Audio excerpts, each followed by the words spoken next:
Ako ang iyong Panginoon. Alalahanin mo, ako ang bumuhay sa iyo. Kaya wag mo akong susuwayin. Hindi, Panginoon. Hindi kita bibiguin, hindi kita susuwayin. Mawawala ang luminous kay Romana kapag sinaksak ko siya.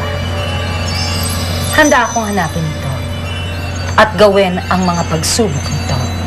Ang importante ngayon, mahiwalay ang luminous kay Romana. Naintindihan mo ba ako?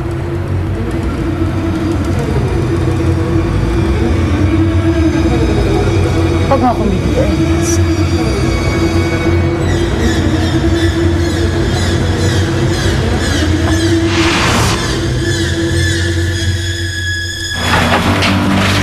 Nay, tama po ako. May natirang gamit pa dun sa loob.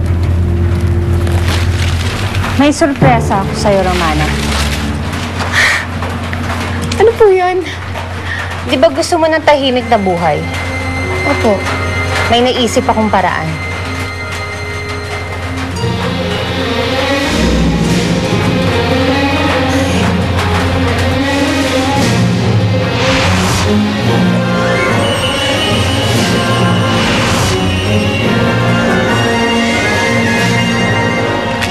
Dad, gusto kong maging isang itim na sorsero. Gusto kong maging isang katulad ninyo. Nakahanda ka bang mamatay alang-alang sa kapangyarihang gusto mo? Handa akong mamatay kung yun ang kinakailangan. Talagang binalot na ng dilim ang iyong buong pagkatao. Hindi ba't yun ang kailangan para mapaamon Dragon ng Dawn? Ikaw, Crisanta, ang sasakay sa espiritu ng pagdidinig sa mundo.